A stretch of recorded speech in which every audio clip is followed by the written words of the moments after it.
Hey everybody, how you doing? This is Hunter here, and I'm going to give you your daily dose of the news. Alright, apparently in Norway, an oil company, Statoil, had to evacuate 89 of its workers from an offshore rig in the North Sea due to an unexpected change in the pressure while drilling. They didn't, on the other hand, plan on evacuating the other 140 employees. Lucky for them, though, because apparently, according to Giles Johansson, excuse me if I ruined how you pronounce it, said this type of incident happens from time to time, so there's no big deal, and no reason to worry at all. I think he forgot about the massive oil spill that we are currently dealing with in America right now. Sorry, Mr. Johansson, but you'll have to excuse me and other people if we aren't so put down by you telling us not to worry too much about it. But luckily no one was hurt and no type of spill ever occurred, so missed the bullet there. Alright, now unfortunately I'm going to have to bring up a slew of stabbings that are happening all across the planet because it's just random, and the phenomenon is absolutely incredible when you look at it all run right after the other, you know. Okay, so give you some examples here. Washington, D.C., son stabs mother after pushing brother out of a window. Chicago, Illinois, Monica Baker, 25 years old, stabbed to death in her own home.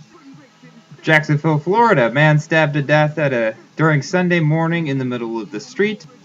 Phoenix, Arizona, a man and woman from Myanmar stabbed to death. The female was 17. The male was 26 years old.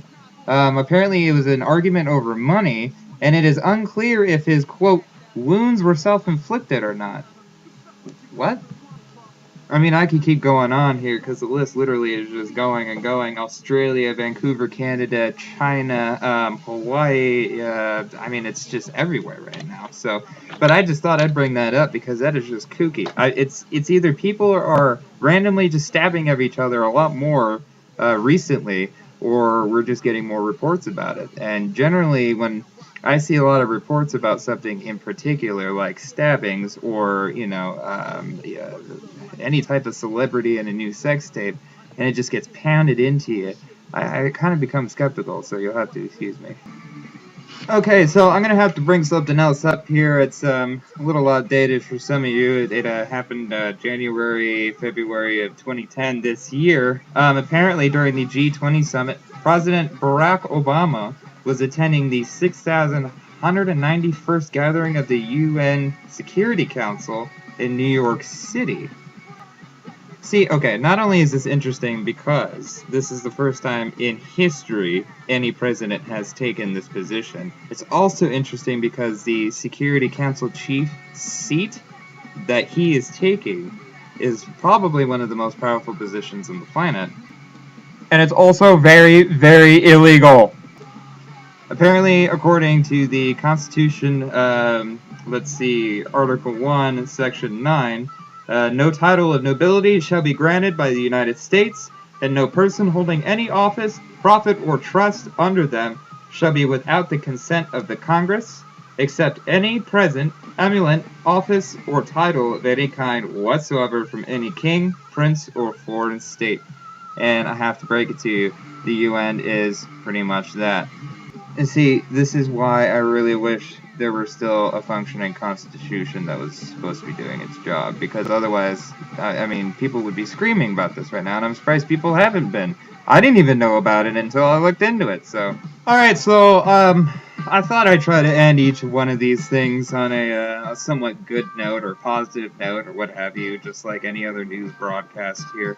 Except, it's not that false sense of terror like most of them try to give you.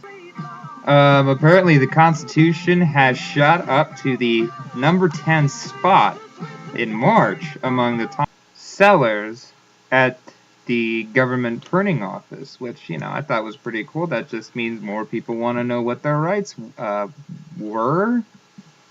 But yeah, so apparently, these guys right here are the ones that are selling the most. I mean, they're actually pretty cool. You can look through it. It's got all the stuff that you don't need to know about anymore in it, and it's pretty good. So, But as always, I try to leave on somewhat of a good note, so I'm going to leave you with, of course, mindfulness is peace, peace is freedom, and freedom is everything.